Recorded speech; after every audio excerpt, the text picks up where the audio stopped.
વધુ એક લાંચિયો અધિકારી એસીબીના સકંજામાં આવ્યો છે। લાંચિયો પોલીસ કોન્સ્ટેબલ વડોદરા એસીબીના સકંજામાં આવ્યો છે।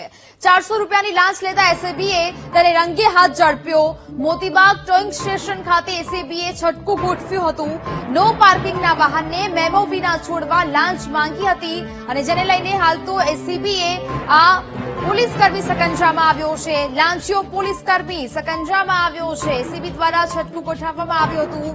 મોતીબાગ ટોઈંગ સ્ટેશન ખાતે એસીબીએ છટકું ગોઠવીને લાંચિયા કોન્સ્ટેબલની ધરપકડ છે તે કરી છે। લાંચિયો પોલીસકર્મી સકંજામાં આવ્યો છે। 400 રૂપિયાની લાંચ લેતા તે ઝડપાયો છે। આ વધુ એક લાંચિયો અધિકારી કે જે એસીબીના સકંજામાં આવ્યો હોય।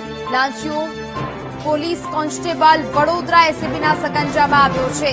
400 રૂપિયાની લાંચ લેતા એસીબીએ તેને રંગે હાથ ઝડપ્યો છે।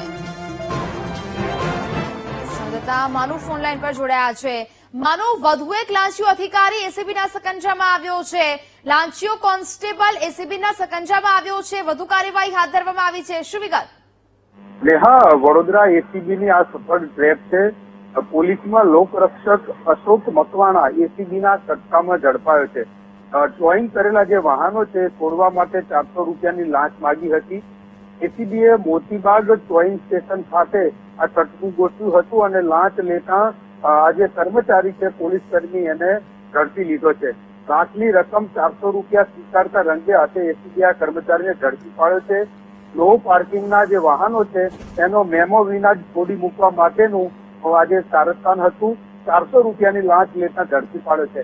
સામાન્ય રીતે અવારનવાર જે ટ્રાફિક પોલીસ છે એ ટોઈંગ કરેલા વાહનો મેમો આપ્યા વગર અથવા તો દંડ લીધા વગર બારોબાર છોડી મૂકે છે અને આ કિસ્સો એસીબીએ સ્વયં ટ્રેપ ગોઠવી અને આરોપીને ઝડપી પાડવામાં આવ્યો છે।